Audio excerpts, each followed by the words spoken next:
Hey guys, this is Bro back with another Clash Royale video. First of all, sorry for such a long time wait. I have been busy around past like 2 or 3 months, so I don't have any new uploads. As I've promised you all, new uploads will be down after June, I guess, because that's where my exams end. But anyways, coming to today's video. Today's video is about a good graveyard deck in my opinion. This is just a similar version of Splash Yard with the Goblin Cage instead of the Bomb Tower. I have the Goblin Cage here because this deck already has a lot of defensive utility, and the Goblin Cage gives us the extra power in the offensive end is stronger with this deck compared to that one. But still, if you find it easy using Bomb Tower, then you can even replace that. That's not much big of an issue. I'm severely waiting for balance changes. I've played few matches in the classic challenge. Here I'm already 3-0. I'll show you all those 3 replays and then we'll see what to do next. First, let's see this. This was against a golem player. Wait, first let me show you like how to set up this deck and all. Firstly, you have the graveyard as your primary win condition. This deck you need to play pretty passively. I mean, you shouldn't even make the first move. Like you can even defend golem pushes and all with this deck, so you shouldn't make the first move. Usually wait until opponent wants to cycle something in the back, or you know then second tip with this deck is you need to wait till double or triple elixir to make your push. I sometimes get overexcited and that doesn't pay off well for me with this deck at least. And then you need to know how to use your tornado. You need to get your king activated at times. You also don't need to give them the free king activations, because king activation against a graveyard deck might be severe. So yeah, just remember that. Don't give them free king activation. Don't leave the goblin brawler alone. Push a unit such as a baby dragon with it whenever it is going, or they just take the king activation of the goblin brawler through their tornado or their troops or something. And then in this deck you got the knight as your primary ground defense.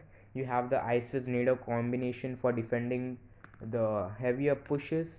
Then you can guide things to the opposite lane through your Goblin Cage. That trick can be used very good against electro giants and stuff. Anyways, let's hop on to the videos first. Here's a match against a golem player. Golem is generally a 50-50 matchup.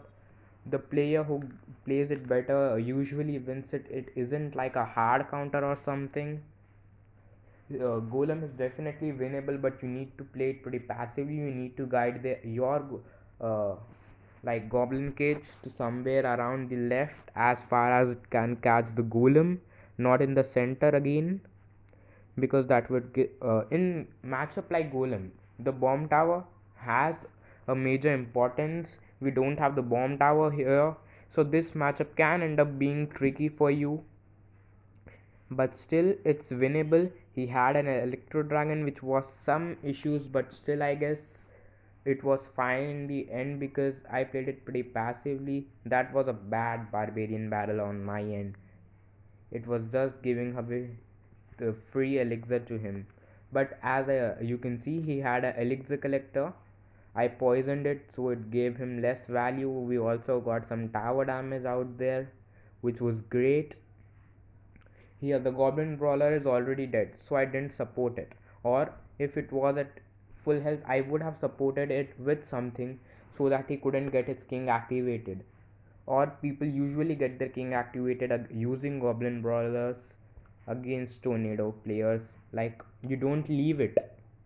As I said in the start of the video, he went for a golem, so I had to go aggressive here, or else I would have just lost the game. I didn't let him build a big push with the golem because I distracted him while defending. I got his tower easily.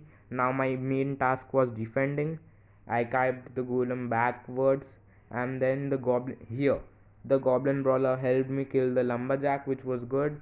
I later tornadoed the golem towards the king so that I mitigate the damage. That was a good play on my end. I don't get the death damage on my princess tower. plus I get my king activated for cheap.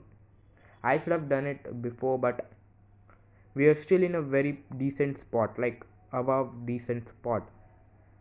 We cannot say who wins against golem until the last moment, because it what takes golem, so it just takes one push to take all the towers. Deck like graveyard and golems work the same way. Even balloon decks, most probably it just takes them one push to take a tower. So yeah, I still had to defend everything. You need to be pretty passive while playing this deck. I tornadoed it back because that was already two strokes at my tower. It would have been three more electro dragon shots if I let it go. I had the elixir, so why not do it? Better safe than sorry was my aim over there. And this was a very easy match. Like, we almost got his second tower too, and he didn't even kill the major portion of our first tower. This is the strength of this deck. It's pretty solid on the defensive part, and you can take, as I said, it just took me one push to take his tower too. Like, I just went for one graveyard push. This deck, with this deck, you need to know that you can punish pretty hard. That's a point too. You can punish your opponents for overcommitting on offense. I wouldn't recommend like graveyarding in single elixir unless you have a 5 or 6 elixir lead, because you need a lot of elixir to support a graveyard, and you can be punished very severely on their counter push. Graveyard lasts on the map for a long time, so your opponent gets a lot of time to pull in troops, so you need to know how to defend the counter pushes too. Defending is a main part of this deck, rather than like, because you usually get huge chunks of counter pushes when you use this deck, or like any graveyard deck. So yeah, defense is a major part of graveyard decks. That is why the splash yard deck was built all completely around defense, with graveyard as the lone win condition. You have the Ice Wizard Nado combination, which helps a lot.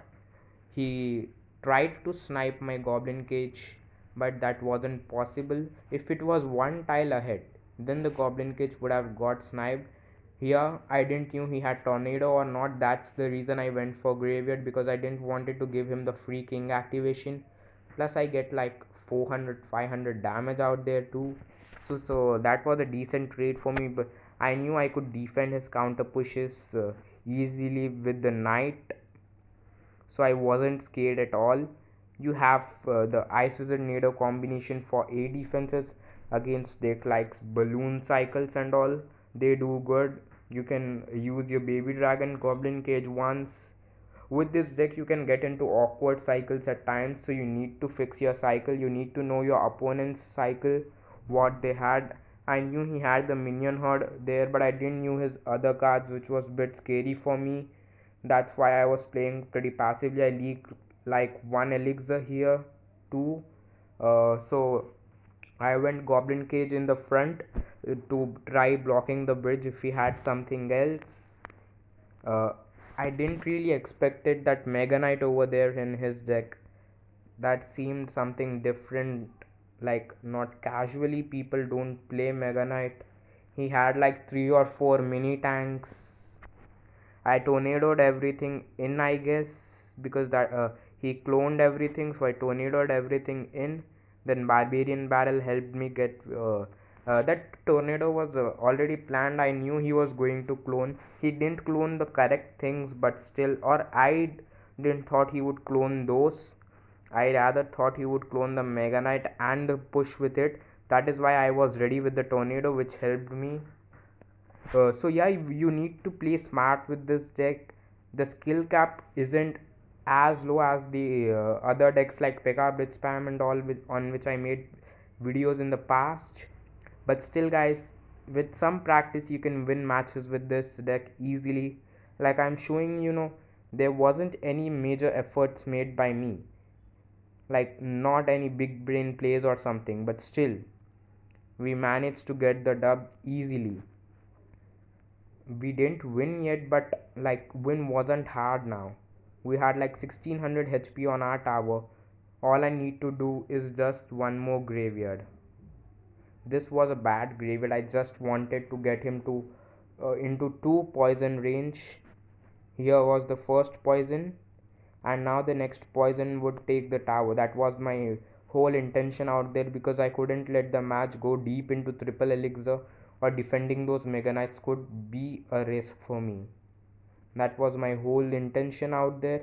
66 damage wasn't like too big of an issue, and here we win the match. We still had 1600 damage on our tower. You can see that shows how defensive this deck is and how good its defenses are. Again, this deck is similar to my deck. He has Elite Barbarians, Balloon, Wizard, Knight, and Zap. My deck has Mega Knight instead of Valkyrie, Goblin Gang instead of Log, and Bats instead of Lumberjack. We have 5 common cards. He didn't play it well. My deck does good against Splash Yard. His deck doesn't. I have the Goblin Gang in my deck.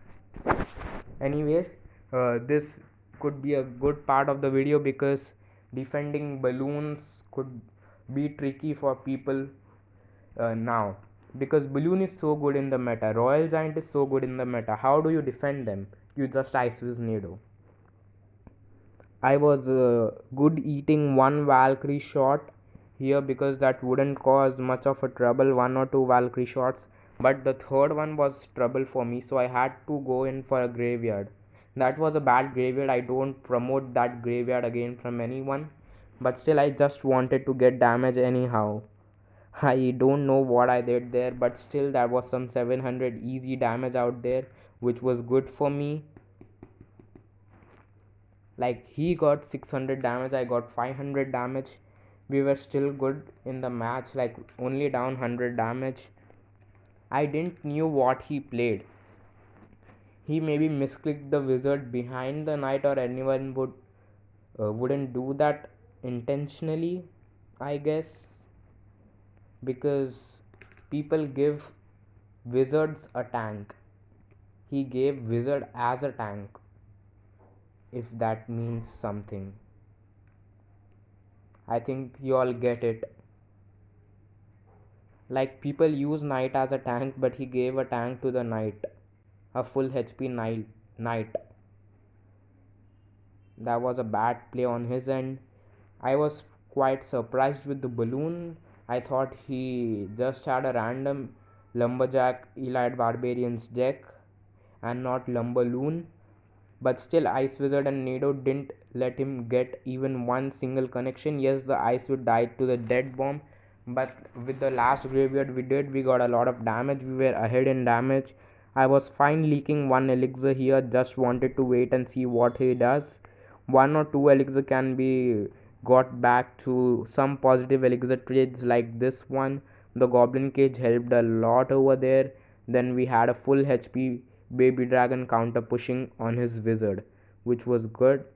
He already started spell cycling me. I don't know what was his plan over there, but if he wanted to spell cycle, I was above him in elixir. I had the elixir advantage, so I went for a lone graveyard. As I said you in the first match, my cycle was pretty weird at that time. I didn't understand what to do. I wanted to keep my tornado for his balloon, so I just went for a lone graveyard.